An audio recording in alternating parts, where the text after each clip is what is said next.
One of the most powerful ways to increase your wealth, ease your affairs, and improve your quality of life is through consistent repentance and the frequent remembrance of Allah. Subhanallah, you may have a beautiful home, a luxurious car, and money in the bank, but if your heart is far from Allah, if you're no longer remembering Him, if your soul has been disconnected, then your life will feel restricted, you'll feel trapped. You'll constantly find yourself stressed, anxious, and overwhelmed.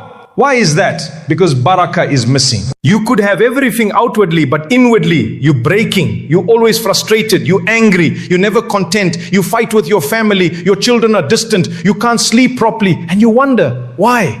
It's because whoever turns away from my remembrance will live a constricted life. My brothers and sisters, never abandon dhikr, the remembrance of Allah, even if it's just saying Subhanallah, Alhamdulillah, La ilaha illallah, Allahu Akbar, with sincerity from your heart. Do it regularly. And don't forget the power of istighfar, seeking forgiveness. The Prophet Noah, peace be upon him, told his people, ask forgiveness of your Lord. Indeed, He is ever a perpetual forgiver. He will send rain from the sky upon you in showers and give you increase in wealth and children and provide for you gardens and rivers. Allahu Akbar. Forgiveness is not just for sins. It opens the doors of rizq, of sustenance. It brings barakah, peace, happiness and relief. So my brothers and sisters, today, right now, start a habit of saying Astaghfirullah every day, sincerely, morning and evening, while walking, while driving, before you sleep, and say it from your heart.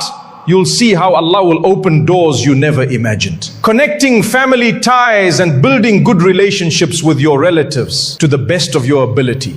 The Prophet ﷺ said, whoever loves that he be granted more wealth and that his life be prolonged with goodness, then he should keep good relations with his kith and kin.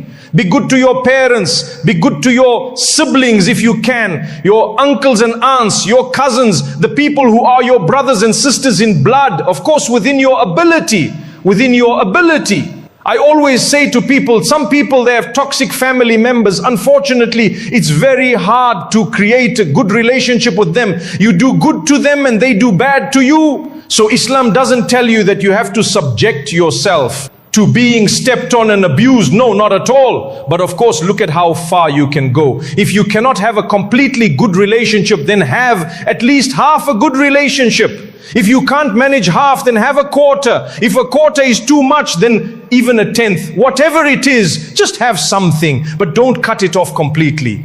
You know, I've seen people whose children, for example, went really astray. They made bad decisions, they hurt their families, and I've had mothers and fathers come to me crying, saying, what should I do with my son? What should I do with my daughter, with so and so? And I always say to them, listen, no matter what happens, keep at least a thread between you and them. Even if it's as thin as a strand of hair, keep that connection. Even if it's just a message now and then, just a check-in, just a small dua, keep it. Because one day they may wake up, they may turn back to Allah, they may come back to you, and inshallah that relationship will be rebuilt.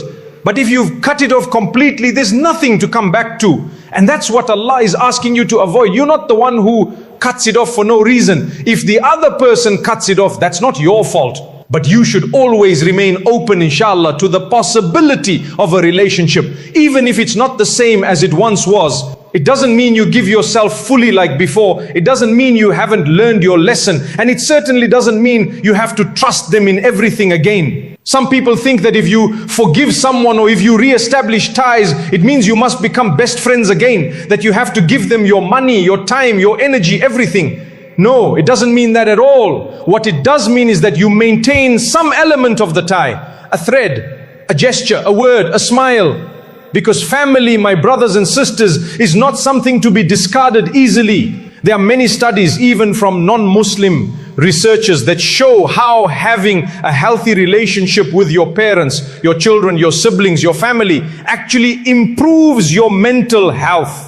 People who keep these ties are more emotionally stable, more focused, and they live a better quality of life. So if you can't do it with your parents, may Allah make it easy, and try with your children, inshallah. Break the cycle. Don't let bitterness and silence be the legacy you pass on. build something better.